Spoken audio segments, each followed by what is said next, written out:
আচ্ছা, এটা হচ্ছে সাথীর লাকি ড্রয়ের মাধ্যমে ওঠা ফটো ছিল।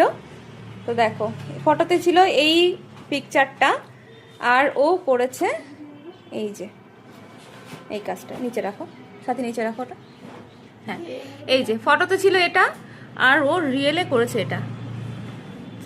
মানে 3Dর কাজটা জাস্ট দেখো, এত সুন্দর করেছে। ও ভয়ে পাগল হয়ে যাচ্ছিল, কিন্তু এত সুন্দর 3D ওয়ার্ক, এত সুন্দর উমরের ফিনিশিং দেখো জাস্ট, ভীষণ সুন্দর হয়েছে উমরে। সেই সঙ্গে ফ্রেঞ্চ, মানে কোথাও কোনো খুঁত নেই। ফ্রেঞ্চ, এত সুন্দর ফ্রেঞ্চ ক্রিয়েট করেছে দেখো, দেখতে পাচ্ছ প্রত্যেকটা আঙুলে দেখো, ভীষণ সুন্দর ফ্রেঞ্চ আর্ট করেছে। দেখাচ্ছি আমি, চলো জেনে নিই। বলো, 3D নিয়ে তো টেনশনে পাগল হয়ে যাচ্ছিল, কি করে পারবো, কি করে হবে। তো আজকে যাই হোক ফাইনালি ও কাজটা তো করেছে, এটা দেখতে পাচ্ছ।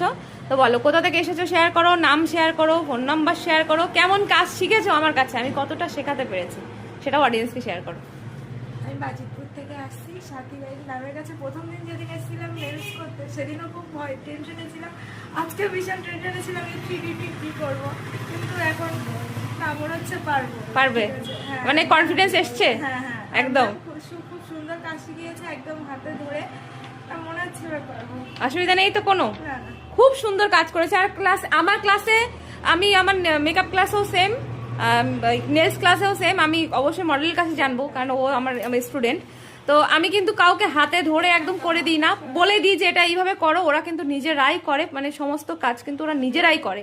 এবং প্রথম থেকেই ওদের সমস্তটা নিজেদেরকে দিয়েই ওদেরকে করাই, যাতে ওরা সুন্দরভাবে শিখতে পারে। শিখতে এসেছে মানে, এতগুলো আমরা মধ্যবিত্ত পরিবার থেকে বিলং করি, তো আমাদের কাছে একটা অ্যামাউন্ট সত্যি অনেক বড় ব্যাপার, যে অ্যামাউন্টই হোক না কেন। তো যাই হোক, সেই অ্যামাউন্টটা দিয়ে যখন আমরা কোথাও কাজ শিখবো, আমরা চাইবো আমাদের সেই অ্যামাউন্টটা যেন বিফলে না যায়, মা বাবার সেই কষ্টের যে টাকাটা, সেটা যেন বিফলে না যায়। তো সেই জায়গায় দাঁড়িয়ে আমি মনে করি প্রত্যেকটা স্টুডেন্টকে সেটা বুঝে নেওয়া উচিত যে কেমন কাজ আমি শিখলাম। তো যাই হোক, চলো, এইটা দেখতে পাচ্ছ, এই যে ফটোতে ওর এটা ছিল, আর ওর রিয়েলে এইটা করেছে। চলো আমি মডেলের কাছে একটুখানি জেনে নেবো। বলো বিথিকা। আমার তো খুব সুন্দর লেগেছে, আর আমি তো ফার্স্ট টাইম করলাম, আমি কোনোদিন নেল এক্সটেনশন করিনি, তো আমার খুব সুন্দর লেগেছে। ব্যথাটা কিছু লেগেছে যে ওরা যখন ঘষাঘষি করেছে তখন? আর ও তো ফার্স্ট টাইম করলো, মানে এক্সামে যে ফার্স্ট টাইম যেটা করলো, তো খুব সুন্দর হয়েছে, খুব সুন্দর লেগেছে। মানে ওদের কাজ দেখে কি মনে হচ্ছে যে এটা ওরা এক্সামের কাজ? না, মনে হচ্ছে যে ওরা অনেকবার করেছে।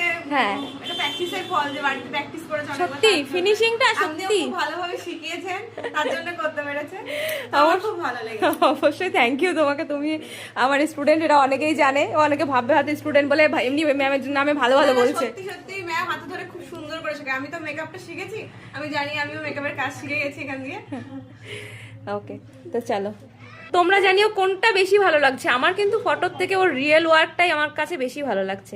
আমি যদিও কিন্তু ফটোর মধ্যে যেটা আছে সেটা থেকে একটু আমি চেঞ্জ করে দিয়েছি, এই যে মিডল ফিঙ্গারটাতে এবং লিটল ফিঙ্গারটাতে কিন্তু চেঞ্জ করে দিয়েছি ডিজাইন। তো তোমরা জানিও কোনটা বেশি ভালো লাগছে, ফটোরটা বেশি ভালো লাগছে নাকি ওর রিয়েল যেটা সেটা বেশি ভালো লাগছে।